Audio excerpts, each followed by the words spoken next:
Cerita ini semakin seru, kenapa tidak? Karena Jamie Reyes sekarang ini menjadi incaran ketiga kubu yang berlomba untuk mencarinya. Ada Brotherhood of Evil yang baru saja mendapatkan tambahan anggota yang lain, yaitu si Phobia, Flashbush, dan Warp. Kita diperkenalkan sosok yang lainnya, yaitu Silverback. Sedangkan kubu kedua yaitu Ladama alias Tia Emperor, bibinya si Brenda, temannya si Jamie Reyes, bersama komplotan metahumannya. Dan satu lagi nih kubu Scarab Kajikai. Sementara itu Jamie Reyes akhirnya mendapatkan kembali bentuk tubuhnya hanya dengan cara mengepalkan telapaknya, dan sekarang dia telah kembali ke pelukan keluarganya. Nah, bagaimana cerita ini akan berlanjut? Ikuti saja cerita ini bagi yang penasaran dengan cerita di edisi selanjutnya pada cerita ini. Nah, inilah ulasan cerita video kami Blue Battle volume ke-8 edisi yang keempat. Semoga kalian masih mengikuti cerita yang aku narasikan ini. Alright, yeah.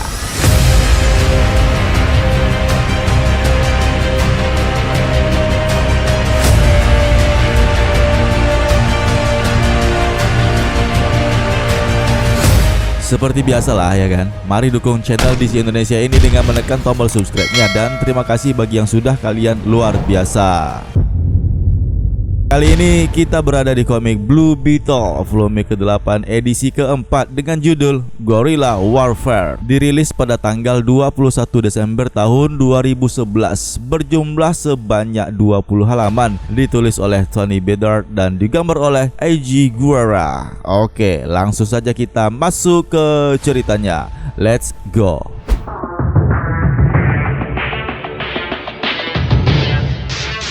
Di daerah perbatasan pinggiran El Paso, Segundo Barrio, Paco, sahabatnya si Jamie Reyes, ke tempat perkumpulan geng anak muda yang bernama Shuko 13. Dia ditegur oleh seorang pemuda di sana bahwa bentuknya sekarang ini yang sudah babak belur sepertinya terkena hantaman. Namun sebelum menjelaskan apa yang sebenarnya terjadi dengan dirinya, dia meminta dirinya untuk menikmati sebuah minuman yang dingin. Dan ketika dia ditanya mengenai kendaraannya, Paco pun menjawab bahwasanya saat ini dia tidak ingin membahas mobilnya yang sekarang sudah rusak berat. Namun tiba-tiba duam, ada portal yang terbuka dan melemparkan kendaraan Paco yang rusak berat. Beberapa saat yang lalu dia tinggalkan di tempat kejadian perkara di saat orang-orang Ladama bertempur dengan Brotherhood of Evil, yang kemudian menyusul Brotherhood of Evil ke hadapan mereka dan bertanya sebenarnya mereka ingin mencari siapa pemilik kendaraan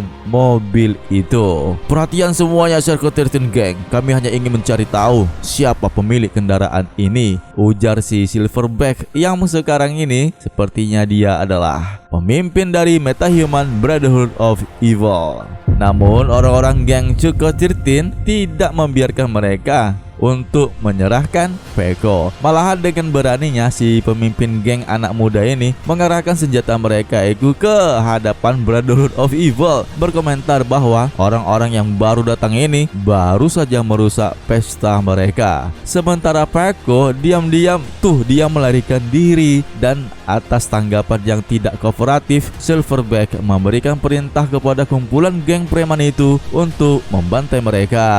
Oke, sudah saatnya ya, aku udah baik-baik ngomong nih. Sekarang Phobia, giliran kau lagi, ujar si Silverback memberi perintah kepada Phobia untuk membantai orang-orang itu. Ya, spontan aja deh si Phobia yang memiliki kemampuan telekinesis. Dia membuat komplotan preman jalanan itu menjadi terpengaruh oleh sihirnya, dan di saat mereka melepaskan tembakan senjata api yang bertubi-tubi, peluru mereka membal yang mengenai orang-orang itu kembali. Mereka pun tumbang. Putri si pemimpin bersedih. Flashbush pun datang menghampiri si pemimpin geng, menyatakan racunnya akan membunuhnya jika dia tidak memberitahu kemana Paco Testas sekarang berada. Silverback pun menjelaskan karena Paco ini bersama temannya yang masih muda, dengan kisaran seorang anak muda berumur 19 tahun gitulah, telah membawa sebuah artefak berharga yang mereka incar, dan anak muda itu diyakini sebagai Blue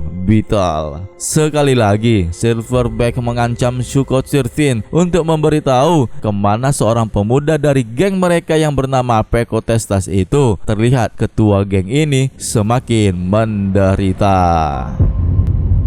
Di halaman selanjutnya, di kediaman keluarga Reyes, ibunya si Jamie Reyes ini menghampiri putranya, bertanya mengenai apa yang disampaikan temannya si Peko ini. Beberapa saat yang lalu mereka mengalami kejadian yang aneh di pabrik. Nah, di saat itu juga ibunya melihat punggung putranya ada gambar kumbang berwarna biru dan bertanya sejak kapan pula nih putranya ini berani bikin tato seperti itu. Di saat itu juga sistem Kajida yang bersarang di tubuhnya mengatakan untuk tetap ya biasa sajalah, relax gitu. Jangan panik gitulah, karena tanda itu merupakan sumbu untuk menetapnya selalu berada di dalam tubuhnya si Jamie Reyes. Dengan artian jika perlu mengubah bentuk, maka di saat itu Jamie Reyes akan berubah. Nah, mengenai tato yang disangka oleh ibunya ini langsung memarahinya, mengatakan bahwa sejak kapan dalam keluarga mereka ini telah mengajari putranya yang seperti itu dan meminta putranya untuk berkata yang sebenarnya, berkata jujur mengenai tato itu, meskipun Jamie Reyes berkilah bahwa gambar itu tidak permanen. Ya, putus asa dengan semua ini, si Jamie Reyes pun ingin berkata jujur mengenai dirinya sendiri. Namun, Scarab yang bersarang di dalam tubuhnya memintanya untuk tidak mengatakan yang sebenarnya. Karena jika saja Jamie Reyes mengatakan kepada ibunya bahwa putranya adalah sekarang ini menjadi salah satu orang yang memiliki kemampuan super mirip alien Scarab, kumbang biru, Blue Beetle yang seperti inilah, maka tidak ada jaminan ibunya akan selamat di kemudian hari. Karena dengan tidak mengatakan hal itu, tentu saja identitasnya baik ibunya ataupun keluarganya tidak akan diketahui oleh orang lain dan keluarganya tidak akan tercium oleh orang-orang yang mengincarnya.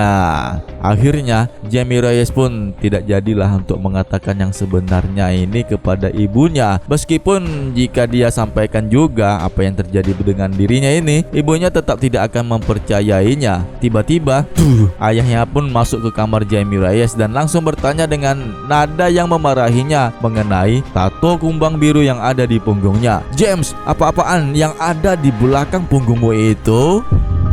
Di halaman selanjutnya, di El Paso High School, beberapa saat kemudian Jamie Reyes berangkat ke sekolahnya, yang dimana dia itu diantar langsung oleh ayahnya. Berpesanlah kepada putranya agar segera menghapus tato itu. Jamie Reyes pun berjanji dengan sesegera mungkin. Setibanya di sekolah, dia bertemu dengan 3 anak murid sekolah komplotannya si Joey Gonzalez yang mengikutinya ke dalam toilet, mengatakan kepada si Jamie mengenai temannya yang bernama Peko yang memberikan pesan kepadanya bahwa Joy akan membuat bekas pukulan di wajahnya Jamie. Mendengar itu, Scarab yang ada di tubuh Jamie pun ingin keluar, namun ditahan si Jamie untuk tidak sekarang melakukannya karena akan bisa saja membunuh Joy Gonzalez. Dia pun masuk ke dalam ruangan toilet BAB. Ya, sok boker gitulah mungkin ya kan, dengan alasan supaya menghindar dari kejaran ketiga orang itu. Dengan keadaan yang meriang membuatnya berubah bentuk menjadi Blue Beetle. Joey Gonzalez pun mengejeknya dan sebelum dia akan menghajar Jamie yang sekarang ini, Joy tidak menyadari bahwa Jamie berubah menjadi sosok alien Scarab yang bernama Blue Beetle. Tiba-tiba Brenda pun datang menghampiri mereka dan memintanya untuk keluar dari kamar toilet. Si Joey Gonzalez dan kedua temannya pun pergi meninggalkan Jamie sambil mengancamnya nanti akan ada waktu lagi yang akan dibuatnya kepada Jamie Reyes. Setelah Joy pergi, Brenda pun bertanya kepada si Jamie, apakah semuanya baik-baik saja? Si Jamie pun menjawab bahwa semuanya baik-baik saja. Setelah itu, si Brenda pun bertanya mengenai apa yang disampaikan oleh Peko kemarin di rumahnya, di mana si Peko dan Jamie mengalami peristiwa aneh. Si Jamie membawa tas dari orang-orang yang menyerang mereka. Mengetahui hal ini, Jamie pun bertanya dari mana pula ini si Brenda mengetahuinya. Si Brenda pun menjelaskan bahwa Peko sendirilah yang mengatakannya tadi pagi sebelum berangkat ke sekolah di hari ini. Peko pun diserang sekali lagi dan berpikir orang-orang yang menyerangnya ini mungkin akan mengejar Jamie untuk selanjutnya. Nah, mendengar penjelasan ini, Jamie Reyes pun bergegaslah buru-buru keluar dari toilet. Setelah itu dia pun langsung pergi meninggalkan Brenda yang mengejarnya hingga keluar. Nah, tiba di luar sekolah, Jamie Reyes pun sudah berubah menjadi Blue Beetle. Dia terbang dan meminta keterangan dari sistem Scarab untuk mencari lokasi temannya, Peko Testo, melalui sinyal panggilan telekomunikasinya.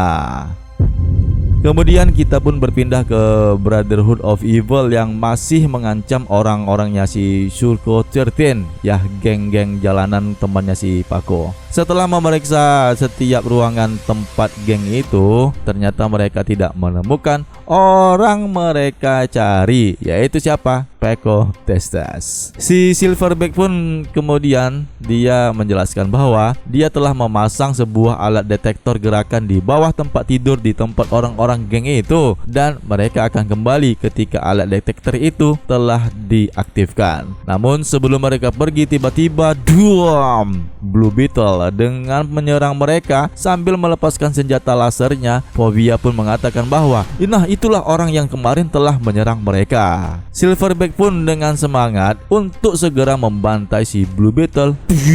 Kau cukup kuat, tapi kau belum tahu caranya bertarung, kata si Silverback ketika dia berhasil menghempaskan Blue Beetle ke lantai. Blue Beetle pun menjadi geram. Tangan aliennya itu berubah menjadi senjata Scarab yang mematikan. Dia pun langsung melepaskan sinar laser kepada orang-orang metahuman Brotherhood of Evil. Membuat Silverback dan Plasmus pun menjadi tidak berdaya.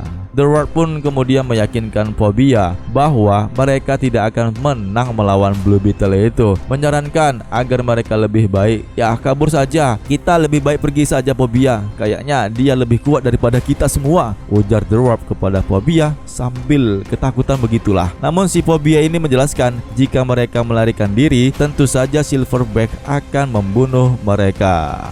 Di saat kedua musuh yang lainnya pun tumbang, tergeletak tuh di lantai jalanan, Jamie Reyes yang bertanya kepada sistem Scarab siapa orang-orang itu sebenarnya. Melihat bentuk Silverback yang seperti robot, dia menduga apakah dia itu ada tubuh bentuk manusia di balik mesin robotnya itu. Si Scarab ini pun menjelaskan bahwa itu adalah komponen organik yang terbuat dari mesin, sebuah anomali. Bingung dengan penjelasan Scarab ini, si Jamie pun memintanya untuk membuka topeng di wajahnya, beralasan untuk menghirup udara. Setelah dikonfirmasi dan dengan tampilan wajahnya yang berbentuk seorang manusia, tiba-tiba di dekatnya ada tuh sebuah pintu yang terbuka, dan ternyata itu adalah sosok yang muncul itu adalah temannya si Jamie Reyes. Siapa lagi kalau bukan si Peko yang terkejut melihat temannya itu selama ini adalah sosok kumbang kemarin yang telah membawanya terbang ke lokasi acaranya si Brenda. Nah, melihat reaksi yang mengejutkan ini, dan di saat itu Peko akan menghampiri dan menyentuh tubuhnya sambil bertanya kenapa tidak memberitahunya selama ini. Ternyata sistem Scarab menganggapnya itu adalah sebuah